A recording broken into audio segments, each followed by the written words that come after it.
ओम शांति। ओम शांति। ओम शांति। ओम शांति। ओम शांति।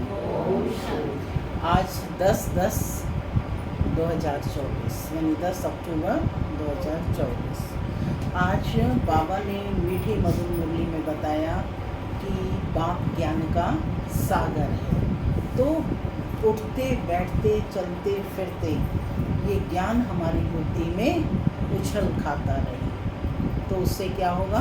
अपार खुशी रहेगी। माने ज्ञान के पॉइंट बुद्धि में रहने चाहिए। साथ ही बाबा ने कहा कि बाप आकर के हम बच्चों को राजयोग की पढ़ाई पढ़ा रहे हैं, लेकिन सभी लोग तो ये मैसेज को नहीं सुन रहे हैं। उनको संदेश दिया जाता है तो भी वो गफलत में है कि क्या भगवान वास्तव में पढ़ा रहे हैं। लेकिन एक समय आएगा तब वो पश्चाताप करेंगे कि भगवान आए और भाग्य बनाकर चले गए। साथ ही बाबा ने बताया कि जिनकी बुद्धि में बाप की याद नहीं ठहरती है, क्लियर करके बाबा ने कहा उनके संग में नहीं रहना है। और याद किनकी बुद्धि में ठहरेगी? जो पवित्रता को धारण करेंगे। इन्हीं सब बातों को आज की मुरली में बाबा ने लिया है। सुनते हैं आज के ईश्वरीय महावाक्य। ओम शांति। बाबा कहते, मीठे बच्चे, तुम मीठे बच्चे उठते बैठते बुद्धि में ज्ञान उछलता रहे तो अपार खुशी में रहेंगे। उठते बैठते बुद्धि में ज्ञान उछलता रहे तो अपार खुशी में रहेंगे। आज की मुरली से प्रश्न है, तुम बच्चों को किसके संग से बहुत बहुत संभाल करनी है? किसके संग से बहुत बहुत संभाल करनी है?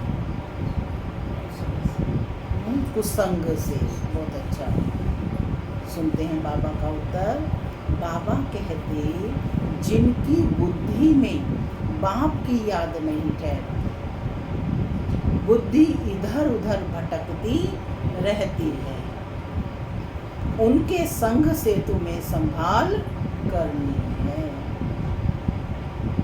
उनके अंग से अंग भी नहीं लगना चाहिए, क्योंकि याद में ना रहने वाले वायुमंडल को खराब करते हैं। दूसरा प्रश्न है, मनुष्यों को पश्चाताप कब होगा? कब होगा मनुष्यों को पश्चाताप? जब उन्हें पता पड़ेगा कि इन्हें पढ़ाने वाला स्वयं भगवान है, तो उनका मुंह फीका पड़ जाएगा और पश्चाताप करेंगे कि हमने गफलत की, पढ़ाई नहीं पढ़ी। ओम शांति। माना मैं आत्मा शांत स्वरूप हूँ, शांति मेरा स्वधर्म है। बाबा कहते, अब घर वापस जाना है। घर वापस जाना है तो क्या करनी है? तैयारी करनी है।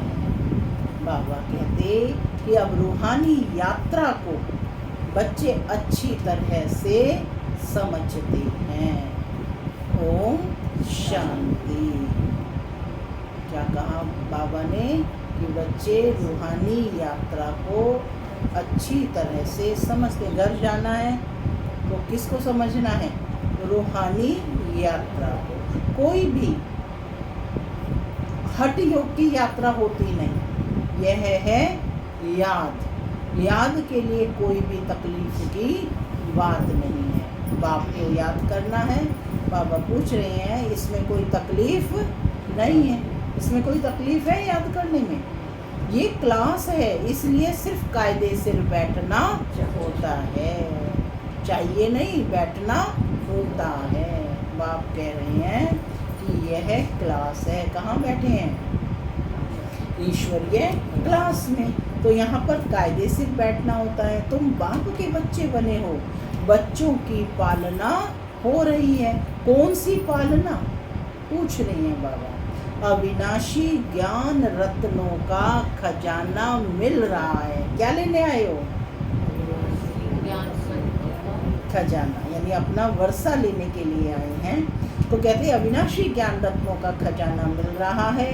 बाप को याद करने में कोई तकलीफ नहीं है, सिर्फ माया बुद्धि का योग तोड़ देती है। बाकी बैठो बल कैसे भी, उनसे कोई याद का ताल्लुक नहीं है। माने कोई बीमार वगैरह है तो नीचे नहीं बैठ सकते हैं तो कुर्सी पे बैठे हैं, है ना।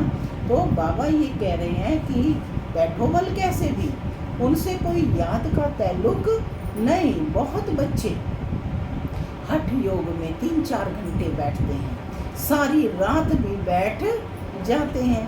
आगे तुम्हारी तो थी भट्टी, वह बात और थी। वहाँ तुमको धंधा दौरी तो था नहीं, इसलिए ये सिखाया जाता है।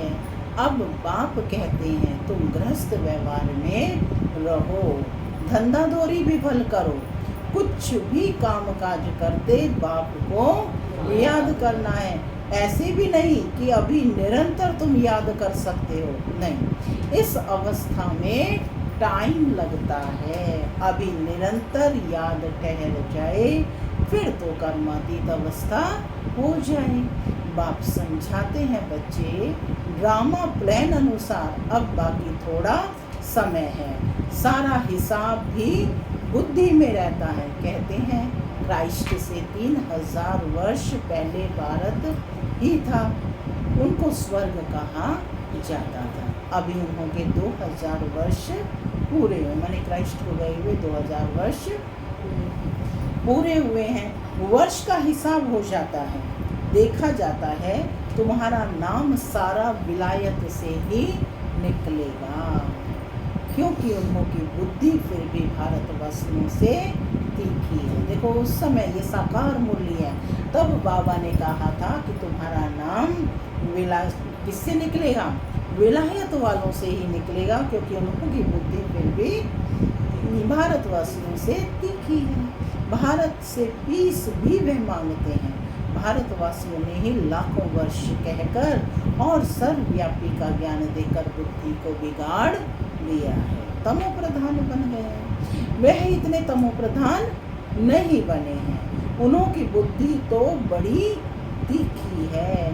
उन्हों का जब आवाज निकलेगा तब भारतवासी जागेंगे, क्योंकि भारतवासी एकदम घोर नींद में सोए हुए हैं।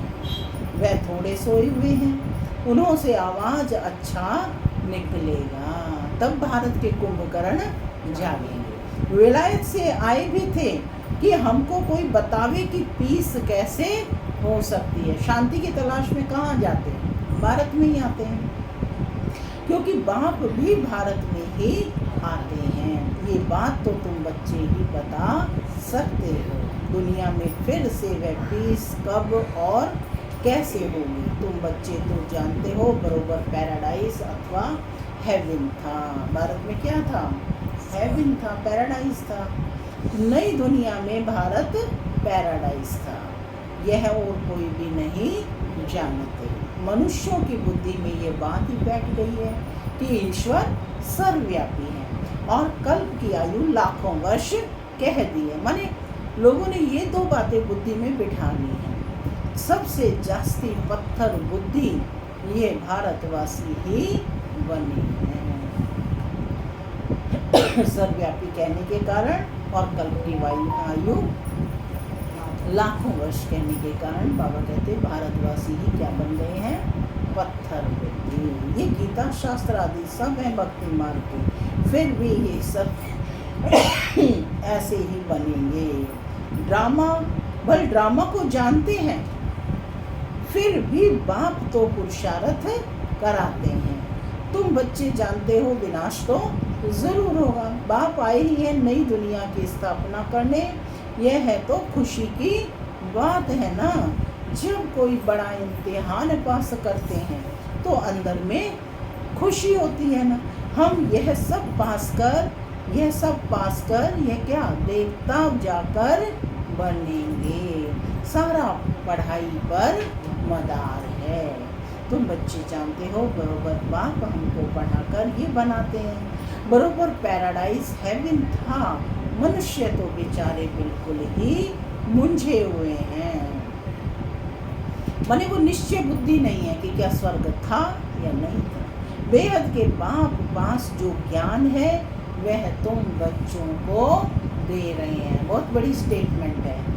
क्या कह रहे हैं कि बेहद के बाप के पास जो ज्ञान है वह तुम बच्चों को दे रहे हैं। बाप अपना सारा ज्ञान बच्चों को दे रहे हैं। बाप की तुम महिमा करते हो। क्या महिमा करते हो कि बाबा नॉलेजफुल है, फिर ब्लिसफुल भी है, खजाना भी उनके पास फुल है। तुमको इतना साहूकार कौन बनाता है? कौन बनाता है? तुम यहाँ क्यों आए हो? क्यों आए हो यहाँ पर? किस लिए आए हो यहाँ क्लास में? किस लिए आए हो यहाँ पर? मुरली सुनने के लिए आए हो। क्यों आए हो यहाँ पर? अविनाशी ज्ञान रत्नों का खजाना पाने के लिए। बाबा कहते वर्षा पाने के लिए। अगर कोई की तंदुरुस्ती अच्छी है परंतु धन नहीं है, तंदुरुस्ती अच्छी है परंतु धन नहीं है, तो धन बगैर क्या होगा? वैकुंठ में तो तुम्हारे पास धन रहता है, यहाँ जो साहूकार है उनको नशा रहता है कि हमारे पास इतना धन है। ये कारखाने आदि हैं। शरीर थोड़ा क्लास है। तुम तो जानते हो बाबा हमको 21 जन्मों के लिए इतना खजाना दे देते हैं। बाप खुद तो खजाने का मालिक नहीं बनते हैं, तुम बच्चों को मालिक बनाते हैं। ये भी तुम जानते हो विश्व में शांति तो सिवाय गॉड फादर के और कोई स्थापन कर ना सके। सबसे फर्स्ट क्लास चित्र है ये त्रिमूर्ति गोले का। इस चक्र में ही सारा ज्ञान भरा हुआ है। तुम्हारी ऐसी कोई वंडरफुल चीज होगी तब वह समझेंगे इसमें जरूर कोई ऐसा राज है। बच्चे कोई छोटे छोटे खिलौने बनाते हैं, वह बाबा को पसंद नहीं आते। माने छोटे छोटे चित्र बनाए, बाबा कहते बड़े बड़े चित्र बनाओ। बड़े बड़े बनाओगे तो दूर से ही आकर्षण होगी, है ना। तो बाबा कह रहे हैं कि बाबा तो कहते बड़े चित्र लगाओ जो दूर से ही कोई पढ़कर समझ सके। मनुष्य अटेंशन बड़ी चीज पर देंगे, इसमें क्लियर कर दिखाया हुआ है। उस तरफ है कलयुग और इस तरफ है सतयुग। बड़े बड़े चित्र होंगे तो मनुष्यों का अटेंशन खींचेगा, टूरिस्ट भी देखेंगे, समझेंगे भी वह अच्छी तरह से। यह भी जानते हैं कि क्राइस्ट से 3000 वर्ष पहले स्वर्ग था। बाहर तो ऐसे नहीं जानते। 5000 वर्ष का हिसाब तुम क्लियर कर समझाते हो, तो यह इतना बड़ा बनाना चाहिए जो दूर से देख सकें और अक्षर भी पढ़ें, जिससे समझें कि दुनिया की अंत तो बरोबर है। बॉम्ब्स तो तैयार होते रहते हैं, नेचुरल कैलेमिटीज भी होंगी।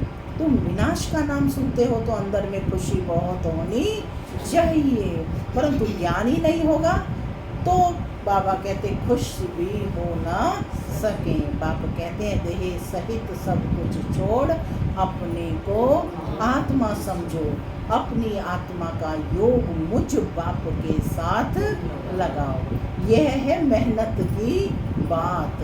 पावन बनकर ही पावन दुनिया में आना है। क्या कहा बाबा ने? कंडीशन है पावन बनकर ही पावन दुनिया में आना है। तुम समझते हो हम ही बादशाही लेते हैं फिर गंवाते हैं, ये तो बहुत सहज है। उठते बैठते चलते अंदर में ज्ञान टपकना चाहिए। जैसे बाबा के पास ज्ञान है ना, बाप आए ही हैं पढ़ाकर देवता बनाने, तो इतनी अथाह खुशी बच्चों को रहनी चाहिए ना। अपने से पूछो इतनी खुशी है क्या? अथाह खुशी है? पूछ रहे हैं बाबा, अपने आप से हर एक आत्मा ने पूछना है कि इतनी अथाह खुशी है क्या? बाप को इतना याद करते हैं क्या? चक्र की भी सारी नॉलेज बुद्धि में है, तो इतनी खुशी रहनी चाहिए। बाप कहते हैं मुझे याद करो और बिल्कुल खुशी में रहो। तुमको पढ़ाने वाला देखो कौन है, कौन है? सब, जब सबको ये मालूम पड़ेगा तो सबका मुंह ही फीका हो जाएगा। परंतु अभी उन्होंने समझने में थोड़ी देरी है। अभी देवता धर्म के इतने मेंबर्स तो बने नहीं हैं, सारी राजा स्थापन ही हुई नहीं है। कितने ढेर मनुष्यों को बाप का पैगाम देना है, सेवा का पॉइंट है। कितने ढेर मनुष्यों को बाप का पैगाम देना है, पैगाम देना है। बेहद का बाप फिर से हमको स्वर्ग की बादशाही दे रहे हैं। तुम भी उस बाप को याद करो। बेहद का बाप तो जरूर बेहद का सुख देंगे ना। बच्चों के अंदर में तो अथाह ज्ञान की खुशी होनी चाहिए, और जितना बाप को याद करते रहेंगे तो आत्मा पवित्र बनती जाएगी। ड्रामा के प्लान अनुसार तुम बच्चे जितना सर्विस कर प्रजा बनाते हो तो जिनका कल्याण होता है उन्हों की फिर आशीर्वाद भी मिल जाती है। गरीबों की सर्विस करते हो, निमंत्रण देते रहो। ट्रेन में भी तुम बहुत सर्विस कर सकते हो। बाबा सर्विस की युक्तियाँ बता रहे हैं। इतने छोटे बैच में भी कितनी नॉलेज भरी हुई है। बैच लगाया हुआ है सभी ने? किस किसने लगाया हुआ है? अच्छा, सभी ने लगा रखा है। तो बाबा कहती है कि छोटा सा बैच है लेकिन इसमें कितनी बड़ी नॉलेज भरी हुई है। सारी पढ़ाई का तंत्र इसमें है। बैजेस तो बहुत अच्छे अच्छे ढेर बनाने चाहिए जो किसको सौगात भी दे सकें। कोई को भी समझाना तो बहुत सहज है। सिर्फ शिव बाबा को याद करो। शिव बाबा से ही वर्षा मिलता है। तो बाप और बाप का वर्षा स्वर्ग की बादशाही कृष्णपुरी को याद करो। मनुष्यों की मत तो कितनी मुंझी हुई है, कुछ भी समझते नहीं है। बेकार के लिए कितना तंग करते हैं, काम के पिछाड़ी कितना मरते हैं, कोई बात ही समझते नहीं। सबकी बुद्धि बिल्कुल चट हो गई है, बाप को जानते ही नहीं है। ये भी ड्रामा में नूंद है। सबकी मेंटल क्लास हो गई है, यानी मानसिक शक्ति खत्म हो गई है। बाप कहते हैं बच्चों तुम पवित्र बनो तो ऐसे स्वर्ग के मालिक बन जाएंगे।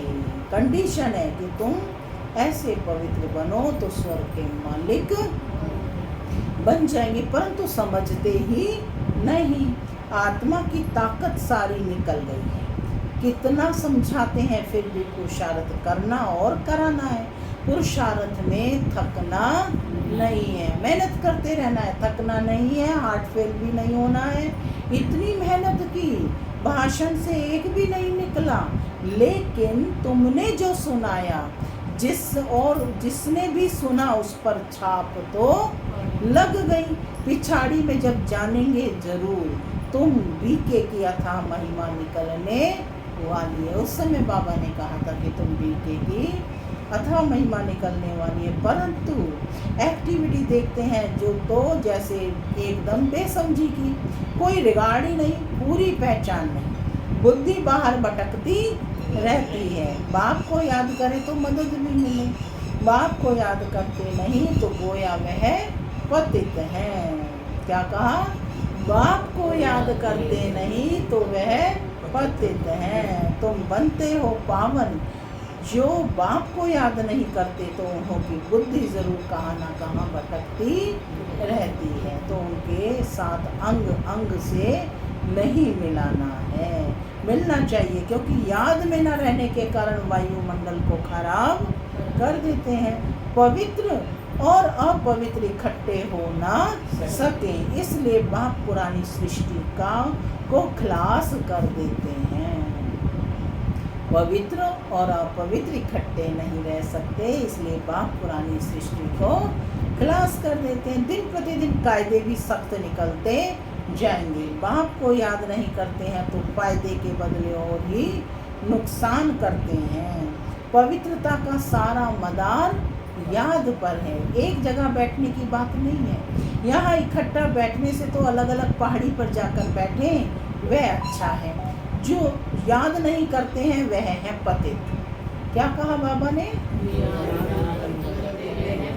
पतित। उनको तो संग भी नहीं करना चाहिए, उनके संग में नहीं रहना चाहिए। चलन से ही मालूम पड़ता है, याद बगैर पावन तो बन ना सके।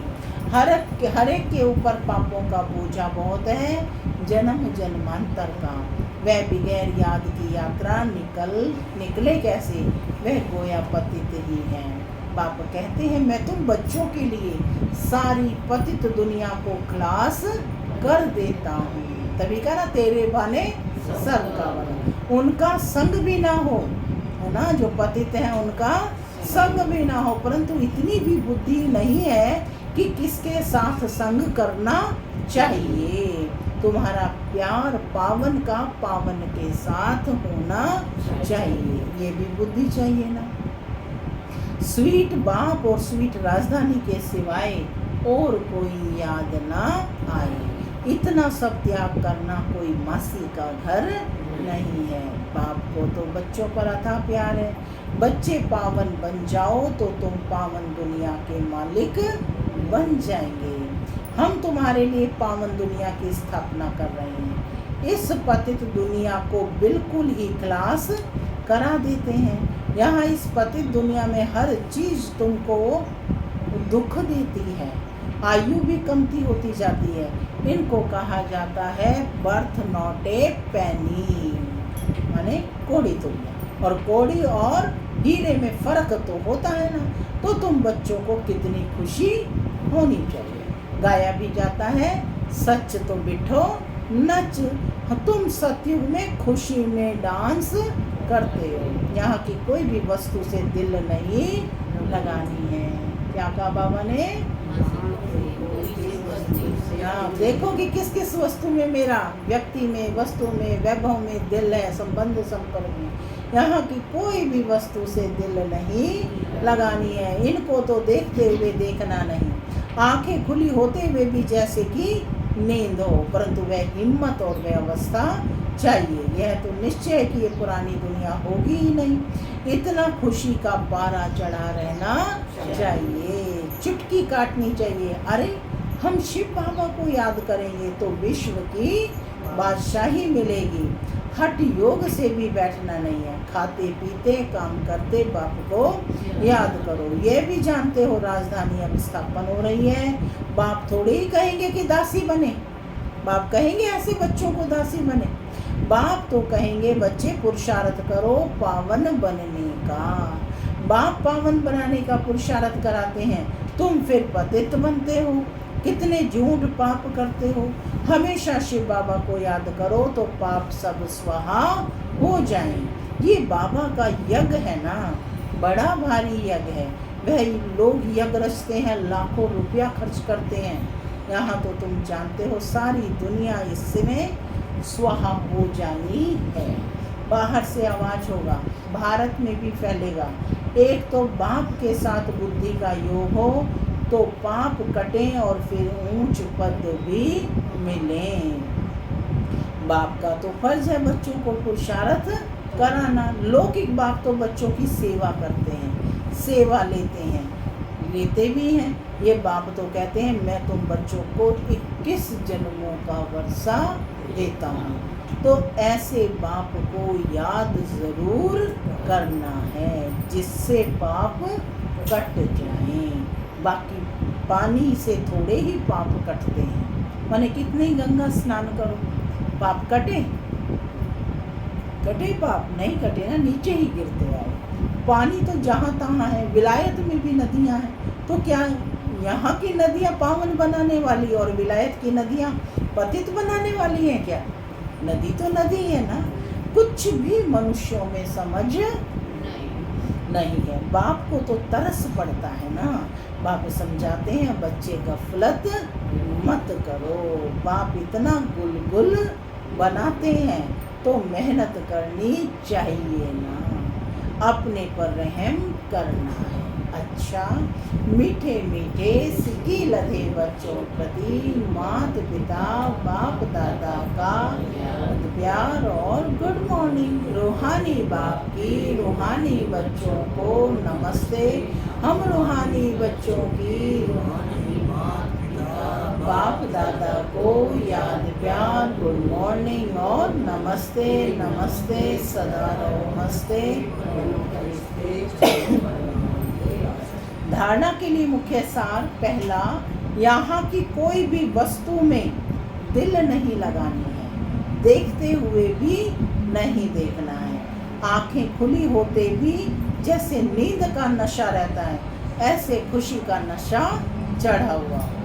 दूसरा, सारा मदार पवित्रता पर है, इसलिए संभाल करनी है, पतित के अंग से अंग ना लगे। स्वीट बाप और स्वीट राजधानी के सिवाय और कोई भी याद ना आए। आज का वरदान है, हद की इच्छाओं को छोड़ अच्छा बनाने वाले इच्छा मात्रम अविद्या भव। हद की इच्छाओं को छोड़ अच्छा बनने वाले इच्छा मात्रम अविद्या भव। मन में कोई भी हद की इच्छा होगी तो अच्छा बनने नहीं देगी। जैसे धूप में चलते हो तो परछाई आगे जाती है, उसको अगर पकड़ने की कोशिश करो तो पकड़ नहीं सकते, पीट करके आ जाओ तो परछाई पीछे आ जाएगी। ऐसे ही इच्छा आकर्षित कर रुलाने वाली है, उसे छोड़ दो तो वह पीछे पीछे आएगी। मांगने वाला कभी भी संपन्न नहीं बन सकता। कोई भी हद की इच्छाओं के पीछे भागना ऐसे है जैसे मृग तृष्णा। इससे सदा बचकर रहो तो इच्छा मात्रम अविद्या बन जाएंगे। स्लोगन है, अपने श्रेष्ठ कर्म व श्रेष्ठ चलन द्वारा दुआएं जमा कर लो तो पहाड़ जैसी बात भी रुई के समान अनुभव होगी। अपने श्रेष्ठ कर्म व श्रेष्ठ चलन द्वारा दुआएं जमा कर लो तो पहाड़ जैसी बात भी रुई के समान अनुभव होगी। ओम शांति।